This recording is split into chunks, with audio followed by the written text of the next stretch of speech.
Oh, for God's sake, WWE.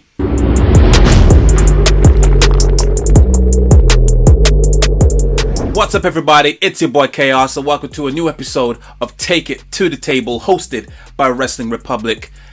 Yeah, you know what we're going to be talking about, guys. It's going to be about Extreme Rules that just happened 24 hours prior to this this recording, and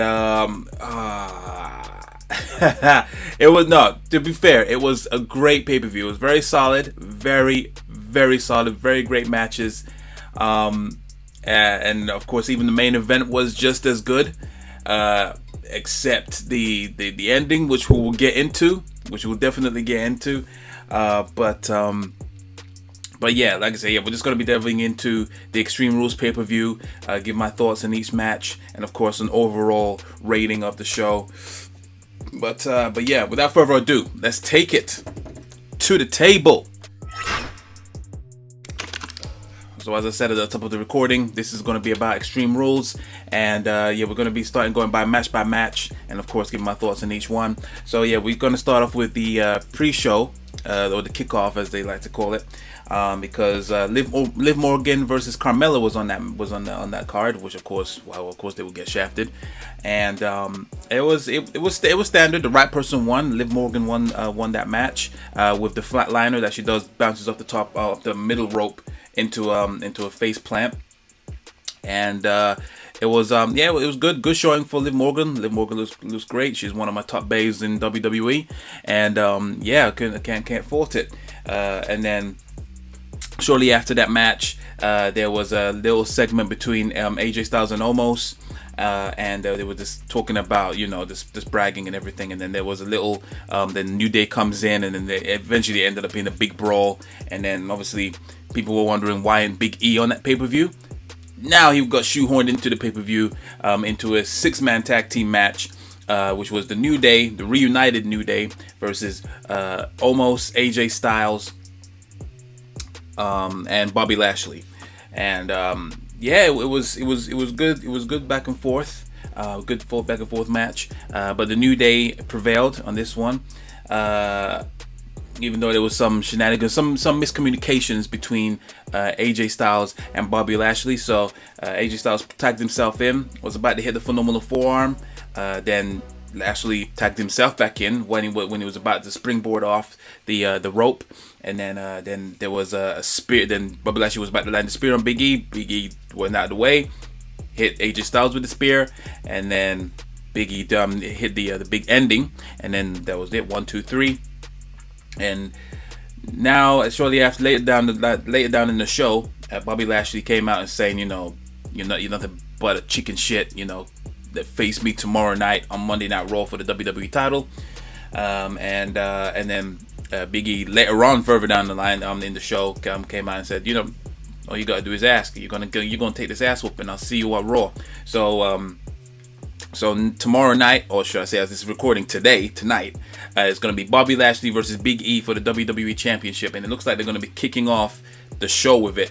Now, when they say that they're gonna be kicking off Monday Night Raw with that match, I got a feeling there's going to be some shenanigans. It looks likely that some madness is going to happen, and they're going to prolong it and then change it up for the main event. And it's, yeah, obviously they're just doing it just to get the viewers in, and because obviously they are competing against Monday Night Football, and everything else. Monday Night Raw took back the reins. They beat AEW in the ratings last week, so there's no. I'm not going to be talking about that. So they're happy with that, but obviously they got Monday Night Football to think about. So yeah, it was a bit. It's definitely weird booking, because yeah, Bobby Lashley just lost. He was the one that got pinned in that 6-man tag team match, and all of a sudden he's asking for a title match into the next night. He doesn't really have any grounds really to be asking for a title match, but hey, as long as you put WWE's booking at an arm's length, then you could just about enjoy it. but yeah, that's all I can say on that. But yeah, overall that was a good starting off to the pay-per-view. And the next match was the Street Profits versus the Usos for the Smackdown Tag Team Championships. Great match. I knew this was going to be one of the highlights of the night. And yeah, they both put in some great offense, close finishes, near falls. There was definitely a couple times where I thought that Street Profits were actually going to take the titles away from the Usos. Montez Ford, should I say? He's my favorite. He's obviously, everyone knows that he's the standout guy out of that team, and he's got a bright future ahead if they ever choose to put him as a singles competitor. As long as they use him correctly, I think he could be definitely one of top stars in WWE. I'm not even joking. He's one of my favorites. He's great on the mic. He's great in the ring. He's just agile as hell. I mean, yeah, either upper mid card and the occasional appearance in the main event. 110% he can do it. But yeah, other than that, the Usos eventually won, and they still are your tag team champions with a double splash off the top rope onto Montez Ford. But yeah, that crazy spot where Montez Ford actually jumped over the turnbuckle, right over, and then landed on the Usos outside. Great spot. But yeah, it was great. So can't fault that match. That was really good. Next up was Charlotte Flair versus Alexa Bliss. Now, I couldn't care less for this feud. Simply because I'm so over this Alexa Bliss thing. It was fine when she was teaming up with The Fiend. When she's by herself, I could care less for it. That's just my honest opinion. But it looks like they're slowly weeding her off that gimmick now, because basically the winner and still your Royal Rumble champion is Charlotte Flair. And then at the end she tore apart Lily, and then it looked like she was wiping off the paint. I'm talking about Alexa Bliss, and her makeup and everything. Weirdly had an Alka-Seltzer in her mouth. I don't know what that tab was. I don't know what was that meant to explode or make her foam out the mouth. I don't know what it was. Did she have indigestion during the match? It was very random, very random. But yeah, she it was a good match. Everyone was rooting for Alexa Bliss. They actually, even though me, I'm obviously probably the 1% that doesn't really care for the character, but everyone was really behind her and wanted her to win. However, yeah, Charlotte Flair won, and yeah, I think they're slowly weaning her out of that character now, because I think it's definitely played its part now. There was rumors going around that the Fiend may have interfered somehow, would have made his return, and then and show up and then somehow interfere in the match and cause Alexa Bliss the title. Obviously that didn't happen, but yeah, other than that, the way that was going on at the end, the way they was just keeping focusing on her, I thought there was something was going to happen at the end, but nothing came to it. She just was crying and screaming down the place, and then it just faded to black. So that was that. Next match was Damian Priest versus Sheamus versus Jeff Hardy for the United States Championship in the triple threat match.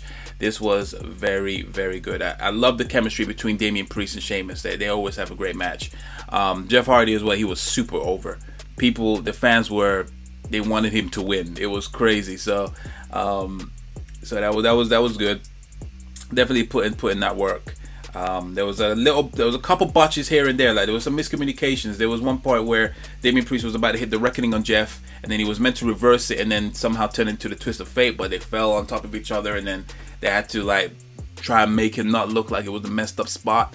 But yeah, it was fine. Yeah, then Sheamus hit the bro kick onto Jeff Hardy, who fell out the ring, and then roll up with Damian Priest, and Damian Priest is still your United States champion. Very good showing for all three men. Jeff Hardy still has it in him, in the mid card section of the card. So yeah, it was very good, very good. Swanton. I thought when he hit the Swanton bomb as well, Damian Priest, I think he did the Reckoning on Sheamus, hit the Swan, and then he was gonna go for the pin, and then Jeff Hardy hit the Swanton bomb. I thought he was gonna go for the pin right there and then, but he just obviously to break it up. So it was really good. It was really good. Next up was Becky Lynch versus Bianca Belaire for the Smackdown Women's Championship. Very good match. I had a little sneak peek of this because I was at WWE Live in London a couple days ago before this pay-per-view, and so we kind of got a sneak peek at how the match was going, and but it was still very solid. There was a lot of chance for both Becky and Bianca.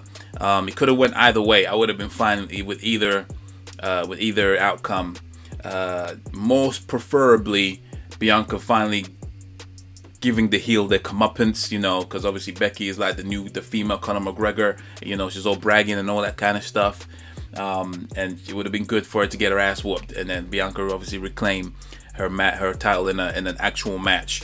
However, it wasn't a definitive finish because it ended up in a DQ because Sasha Banks has returned to WWE after a couple months hiatus. And yeah, she came into the match. I think Bianca was about to hit the KOD, and then Sasha Banks came in for the save. Well, not for the save. She came in and just interrupted the move, and then just laid out Bianca.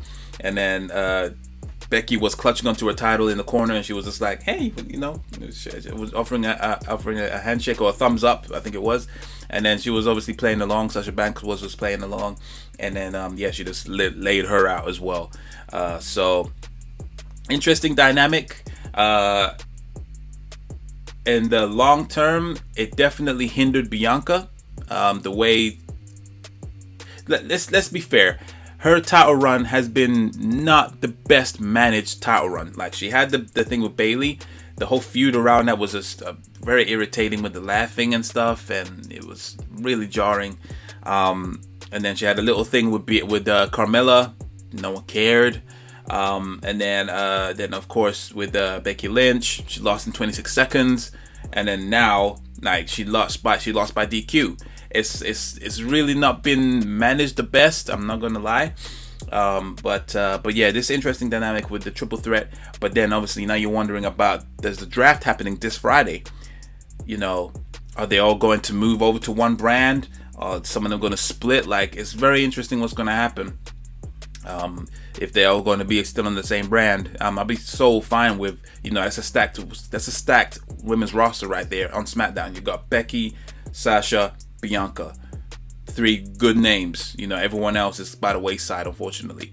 But it's that's the 3 big names you would like to keep on one show. But we'll see what happens. But yeah, Becky Lynch retained by disqualification, and yeah, we'll just see where it goes with Sasha Banks. Hopefully, we'll finally get to find out. Well, if it comes to light, if she wants it to come to light, then of course I'm sure we'll find out why she was gone for so long.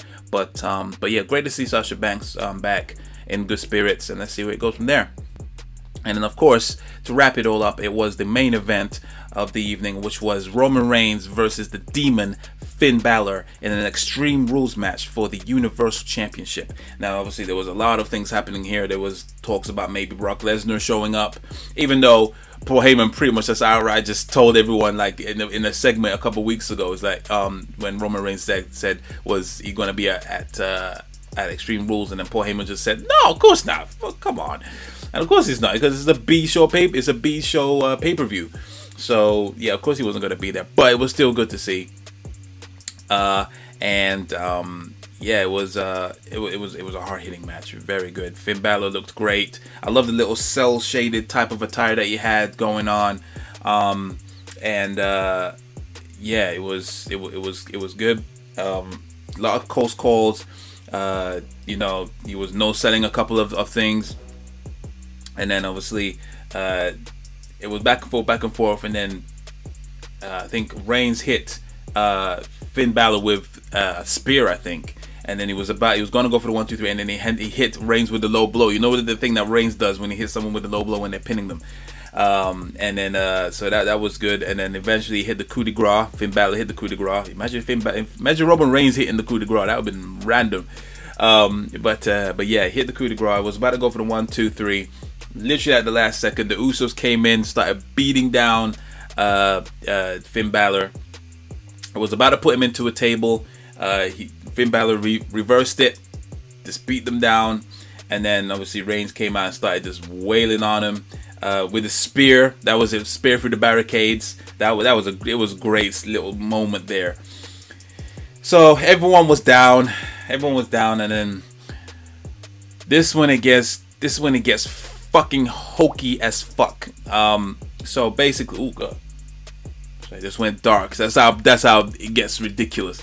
So yeah, everyone's laid out, and then eventually the heartbeat starts happening on the speakers, and then you see Finn Balor on the floor just convulsing.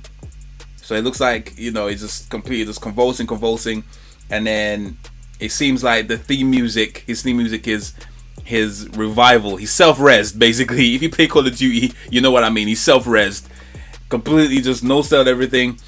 Drop kicked Reigns through for a table, picked him up, throws him into the ring, and then the music was still playing in the background, so it's giving him energy, it's reviving him, and then okay, so that was fine. I was like, oh my god, he's actually going to beat Reigns. So he went up to the turnbuckle right at the top, was balancing himself, was about to do it, and then all of a sudden the top rope completely collapses. Finn Balor completely falls on his ass. Look, you couldn't tell if he was legitimately injured or not. He's wondering what the fuck just happened. Then he was just like, he's obviously confused. Turned around to a devastating spear. 1, 2, 3. Roman Reigns is still your Universal Champion. Boy, it was. To me, it just like, all right. So imagine I was watching this live. So I was in and out. I was tired as fuck. So at the time, I was just like, wow, I can't believe they did that. And I was like clapping. And then when I had my sleep, had my drinks and everything, and I actually looked back and I was just like, wow, they actually fucking did that. You know what I mean? It was two different, when I actually sat down and peeped at what they just did. Why is it with WWE, when they pin themselves into a corner, the only way to get out of it is to do some bullshit hokey stuff? They do it to all their people that build their profile up, and then, you know, they just completely bury them. They've done it with, remember Dean Ambrose with the exploding TV? Remember that bullshit? Remember Hell in a Cell 2019, The Fiend versus Seth. Need I say more? Yeah, the Dean Ambrose versus Bray with the glowing the hologram thing. The John Cena versus Bray with the kid singing that demonic version of he's got the whole world, like this hokey bullshit. And now you're just giving us.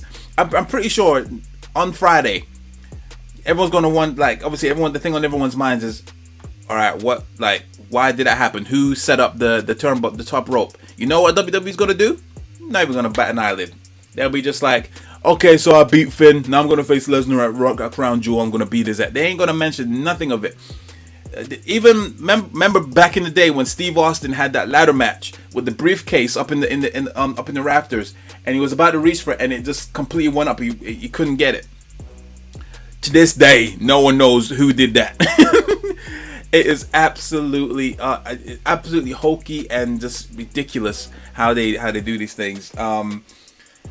Yeah, I wasn't a fan of that.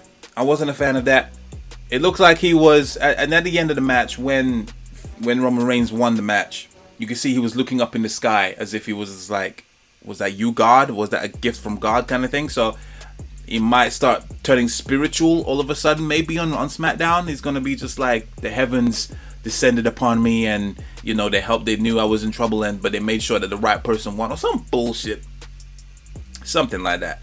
I can imagine him doing something, because you could see that he was just looking up in the sky as if like he was talking to someone. But yeah, it's another thing that they again backed themselves into a corner. They didn't want Roman Reigns to lose, because, to be honest, they got the Roman Reigns versus Brock Lesnar match at Crown Jewel. They already announced it. They know that's a big money match. Of course, they're gonna make sure that happens. So they pretty much spoiled the match, or the outcome of this match before it even happened. But what? And that's another thing. What is it with Vince and him against undefeated streaks? If it's not a big beefy boy. Like, if you're not 350 pounds, 6 foot, and you're muscle bound, like, and jacked up to the gills, he does not care for your undefeated streaks. Or if you're not the Undertaker, but then again, obviously, that eventually got disrupted. But yeah, there was no need for this to happen. They could have easily done another match for Reigns, or just run back just for fun, just run back that triple threat that happened on Monday Night Raw or something. I don't know, but they've completely destroyed the mystique of the Demon. You know, the Demon can obviously defeat all these, you know, mid cards, but when it comes to the main, or Roman Reigns for that matter, you know, they will tear down anyone in their way. It was really backwards booking. It just reminded me of the you know, when they put themselves into a corner, there has to be some supernatural hijinks that happens, and it's really frustrating. After sitting back and just thinking about it, they just pretty much buried the Demon. They pretty much be like, the mystique is gone. The mystique is gone of the Demon. It's just like with the Fiend. When he started losing pointless matches, the mystique was dead and buried. What? Why? It doesn't make any sense. And the fact that you made sure that his theme music was gonna be his resurgence, and even that didn't save the Demon. Yeah, I don't agree. That was poorly booked. And you know, yeah, it was just poorly booked. That's what I can say. So that really took the wind out of the overall feeling of the pay-per-view, because it was very solid. It was a solid pay-per-view, very good. The streak is going is strong right now in terms of the amount of successful pay-per-views they've had since they've had crowds back. They've been very solid. But yeah, this really definitely did not sit well with fans, even online as well. There's been a lot of backlash over it because they just know how ridiculous it is. But yeah, it is what it is. We'll just see what the outcome will be at the on SmackDown, and obviously the fallout tonight as well with Raw, with the Big E versus Bobby Lashley match. But yeah, overall as a whole, this whole pay-per-view as a whole, I would give it a 7. It could have been a solid 8, but the ending definitely took a whole solitary point out of the pay-per-view. But yeah, it was a decent 7, above average. Yeah, far above average pay-per-view. But yeah, more importantly, let me know your thoughts in the comments below. What did you think of the ending of the Demon Finn Balor versus Roman Reigns match, and the overall of that pay-per-view? Was it up to your standards? Do you think they could have done better? Was it better than AEW's All Out? Choose wisely, my friend. That's what I'm saying. But yeah, that is my thoughts on Extreme Rules 2021. Also, be sure to check out Wrestling Republic on Instagram at Wrestling Republic for all the latest debates, opinions, news, breaking news, thoughts, honestly opinions. Be sure to check out WrestlingRepublic.com as well. Also, be sure to follow me at official_TITTT. I'll leave it down here below. And yeah, other than that, I have been your host, Chaos. This has been Take It to the Table. Until next time, guys. Peace.